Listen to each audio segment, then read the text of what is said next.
Bismillahirrahmanirrahim. Assalamualaikum warahmatullahi wabarakatuh. Perkenalkan, nama saya Ahmad Mufli Islam, mahasiswa STAI Al-Azhar Goa, Prodi Ekonomi Syariah. Pada kesempatan kali ini saya akan membahas tentang ilmu hadis. Kata ilmu hadis merupakan serapan dari bahasa Arab, yaitu ulumul hadis, yang terdiri dari dua kata, yaitu al-ulum dan al-hadis. Al-ulumul hadis berarti ilmu pengetahuan yang mengkaji atau membahas tentang segala hal yang disandarkan kepada Nabi Muhammad SAW, baik berupa perkataan, perbuatan, ataupun ketetapan lainnya. Adapun secara terminologi, ilmu hadis adalah ilmu pengetahuan yang membahas tentang cara-cara persambungan hadis sampai kepada Rasulullah SAW, baik dari segi hal ihwal para perawinya yang menyangkut kedobitan dan keadilannya, dan dari bersambung dan atau terputusnya sanadnya dan sebagainya. Secara garis besar, ilmu-ilmu hadis dibagi menjadi dua, yaitu ilmu hadis riwayah dan ilmu hadis diroyah. Berikut penjelasannya. Ilmu hadis riwayah. Kata riwayah artinya periwayatan atau cerita. Maka ilmu hadis riwayah artinya ilmu yang berupa periwayatan. Adapun secara terminologi, ilmu hadis riwayah ialah ilmu yang mencakup perkataan, perbuatan, periwayatan, dan penulisan atau pembukuan lafaz-lafaznya. Ilmu hadis riwayah berkisar pada bagaimana cara-cara penukilan hadis yang dilakukan oleh para ahli hadis, bagaimana cara menyampaikan kepada orang lain, dan bagaimana membukukan hadis dalam satu kitab. Kemudian ilmu hadis diroyah. Ilmu hadis diroyah juga dikenal dengan sebutan mustalahul hadis, ilmu usulul hadis, dan qawaidut tahdits. Ilmu secara terminologi yang dimaksud dengan ilmu hadis diroyah, sebagaimana yang telah didefinisikan oleh Muhammad Mahfud At-Tirmidzi, ialah undang-undang atau kaidah-kaidah untuk mengetahui matan yang terkandung dalam pengertian di atas segala ketentuan, baik segala sesuatu yang berkaitan dengan kualitas kesohihannya, sandarannya, dan menerima serta periwayatannya. Kemudian selanjutnya ialah objek dan kegunaannya. Adapun objek ilmu hadis riwayah adalah pribadi Nabi, berupa perkataan, perbuatan, takrir, dan sifatnya, dan membicarakan bagaimana cara menerima, bagaimana menyampaikan kepada orang lain, dan bagaimana mentadwinkan hadis.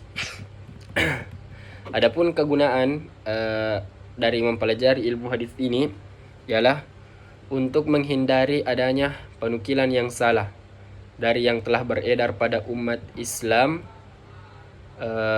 karena bisa jadi bukan hanya hadis, melainkan juga ada berita-berita lain yang sumbernya bukan dari Nabi, atau bahkan sumbernya tidak jelas sama sekali. Kemudian yang kedua, objek ilmu diroyah ialah sanad rawi dan matan dari sudut diterimanya atau ditolaknya suatu hadis. Adapun kegunaan dari atau fungsi dari mempelajari ilmu hadis diroyah, yaitu diantaranya, pertama, kita dapat mengetahui pertumbuhan dan perkembangan hadis dari masa ke masa semenjak masa Rasulullah sampai sekarang. Kita juga dapat mengetahui tokoh-tokoh yang berperan penting, serta usaha-usaha yang telah mereka lakukan dalam mengumpulkan, memelihara, dan meriwayatkan hadis. Kita juga dapat mengetahui kisah-kisah atau kaidah-kaidah yang dipergunakan oleh ulama dalam mengklarifikasi hadis, dan kita juga bisa mengetahui istilah-istilah, nilai-nilai dan kriteria hadis sebagai pedoman dalam menetapkan suatu hukum syariat. Kemudian selanjutnya kita akan membahas beberapa cabang-cabang ulumul hadis. Yang pertama ada ilmu rijalil hadis. Adapun yang dimaksud dengan ilmu rijalil hadis yaitu ilmu yang membahas tentang para perawi hadis, baik dari sahabat, tabi'in maupun angkatan yang datang setelahnya. Hal yang terpenting dalam ilmu rijalil hadis adalah sejarah kehidupan para tokoh-tokoh tersebut, tokoh-tokoh yang berperan penting dalam pengembangan hadis.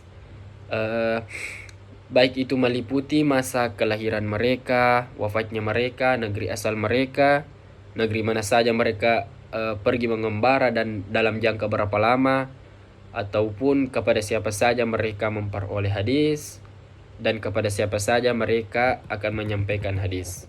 Kemudian selanjutnya ada ilmu jar wa ta'dil. Secara bahasa, al-jar adalah isim masdar yang berarti luka yang mengalirkan darah atau sesuatu yang dapat menggugurkan keabdalan seseorang. Menurut istilah, al-jar yaitu terlihatnya sifat seorang perawi yang dapat menjatuhkan keabdalannya dan merusak hafalan serta ingatannya, sehingga menyebabkan gugur riwayatnya ataukah melemahkannya, atau hingga sampai-sampai kemudian ditolak.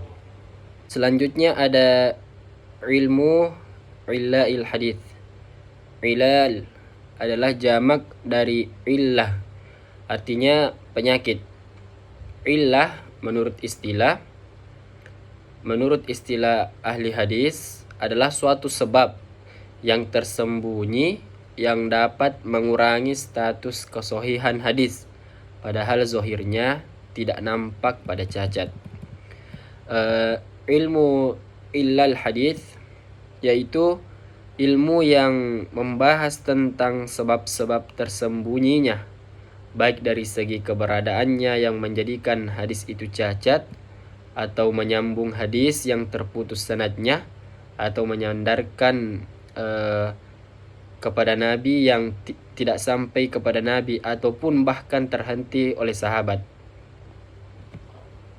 Selanjutnya ilmu nasikh wal mansukh.